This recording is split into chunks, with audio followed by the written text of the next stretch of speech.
घटना बा। देवारा ठेकुआ काटना बा, जुठी आइले बदौरा में जातना बा।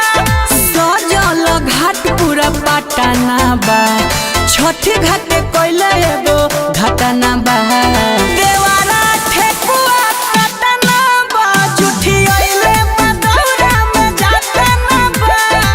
हम कहले रही एकरा के मत भेजी।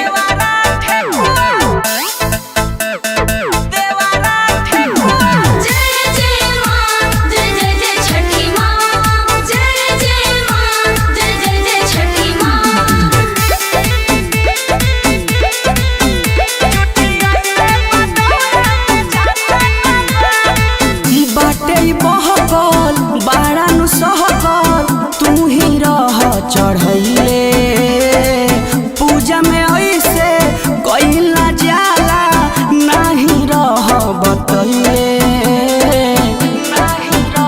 अरे का कही हो बाटे ई बहकल, बाड़ा नु सहकल तू ही रह चढ़ैले, पूजा में ऐसे कइला जाला नहीं रह बतैले।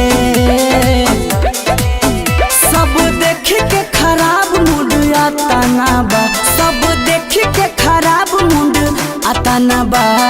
देवारा ठेकुआ काटना बा, जुठी आइले बदौरा में जातना बा। सजल घाट पूरा पटना बा। देवारा ठेकुआ काटना बा, जुठी आइले बदौरा में जातना बा। का कोई हो देवारा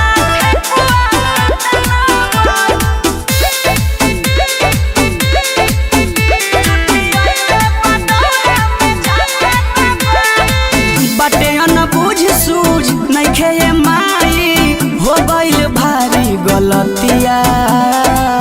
एही के भाखल भरा अगिला बेरी चंचल करी है बरतिया। हे माँ क्षमा करब। बाटे न बुझ सूझ नइखे ये माई, हो गइल भारी गलतिया। रमन बिहारी पी के आयरन भूखी है राउर बरतिया।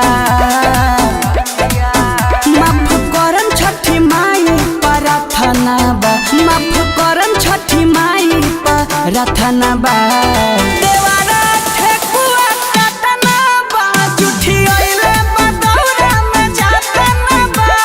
छठी घाटे कोइले एगो घटना बा। देवारा ठेकुआ काटना बा, जुठी आइले बदौरा में जातना बा। क्षमा करब हे छठी माई, नादान बाड़े।